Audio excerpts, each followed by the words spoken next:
Good morning from plot 123. Well, I say 123. The committee down here have decided that they're going to renumber all the plots. So it seems I'm no longer 123. I think I'm going to be 84 or something like that. Don't know why, but hey ho.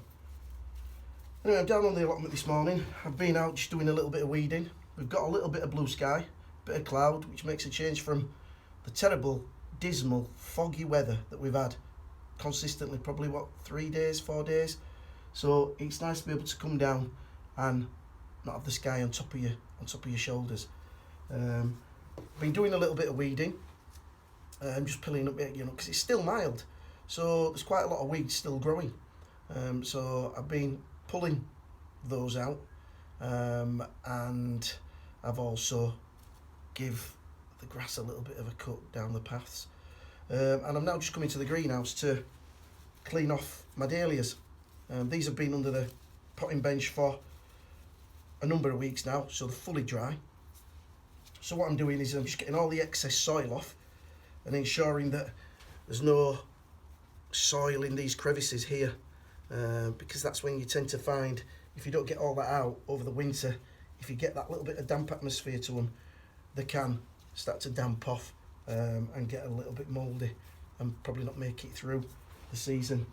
What I tend to do is we have a number of like Hessian grow bags that get dropped down on the plot quite regular. I think in the local constabulary, when they do their drug raids, they bring all the spent compost and the paraphernalia that comes with it down to the allotment. So these bags, I would say they're about 300 by 300, and they're like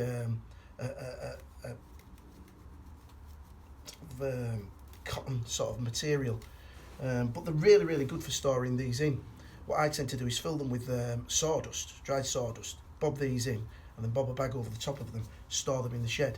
And last year I did that, and I think out of the 16 dahlia tubers that I stored, I think there were only one casualty, and I think that was just one of the tubers, and I just pulled that off, and it did well.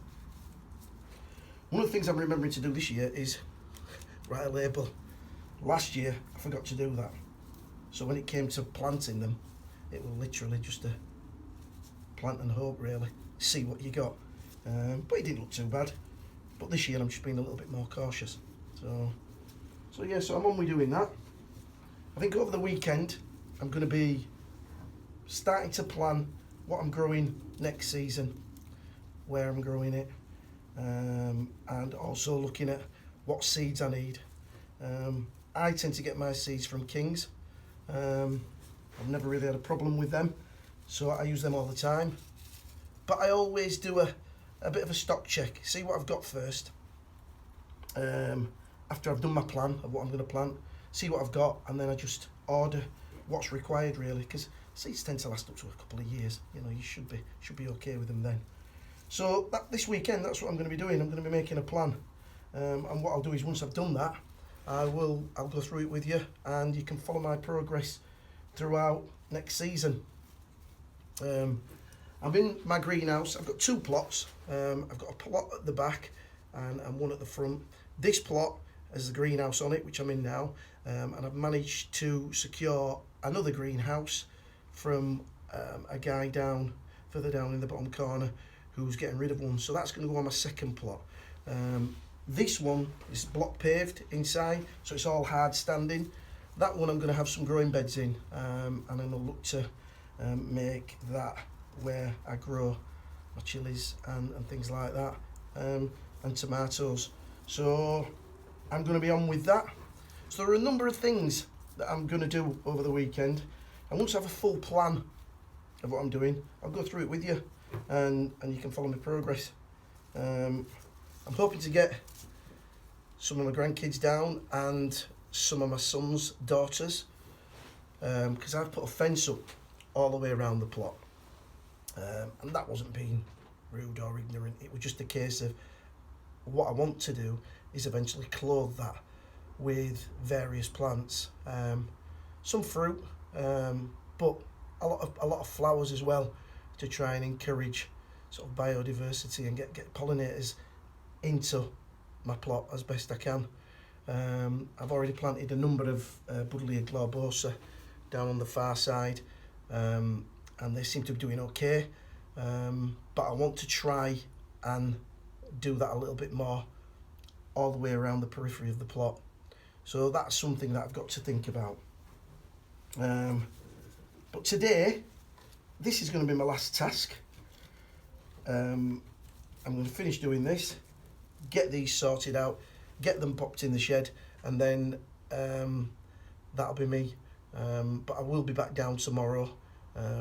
We have got a little bit of rubbish that I've gathered up that needs to be burnt, so we'll be having a plot fire. I understand a lot of people are not allowed to burn on their plots. I don't know if that's the case for you, and if it is, what's the reason? I mean, we're quite lucky. We don't have sort of houses around us. We're pretty much, it's more industrial. We've got a bed factory just across the way there, and a printing firm there. So we tend not to get any complaints. But it must be hard, it must be difficult not being able to have a fire, because you know the amount of stuff, there's a lot of stuff that I do compost, but there are certain things that you can't, you know. So let me know if you've got problems with being able to have fires on your plot. Currently we've got a hosepipe ban over in Yorkshire, so we can't use that, but even still we're not allowed to use the hosepipe even when we're not in a ban situation. The only time we can use our hose pipes is to fill our water butts up, and we've got to water everything then using a watering can. Now that does come with its tests. As I say, I've got 2 plots, and I think in excess of 40 beds. I don't grow in all of that, but 75% I certainly do. And watering that, you know, it can be quite arduous for myself. And I mean, I'm mid-50s, you know, we've got people on here that are a lot older than me, you know, and it seems our committee are, let's just say, very, very strict on it. I think they now are coming to terms with the fact that I think they're going to have to be a little bit more lenient. You know, as I say, a lot of people are thinking of giving up because purely and simply it's just too difficult for them to do. So, but I'll keep you posted on that one. What's it like on your plot? Are you allowed hose pipes? If you are, let me know. Leave a comment, and we'll see how it goes. I'm thinking of broaching it with the committee. I think that they, you know, if you've got, certainly if you've got medical issues, you know, we've got people down here that have got, you know, artificial hips and knees and all sorts, you know, in the 70s, and I don't think it's fair that they should be lugging watering cans up and down the plot. I don't think it's safe.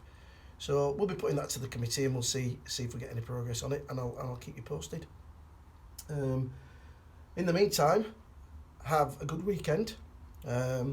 Keep gardening, stay dry, stay safe, and I'll see you soon.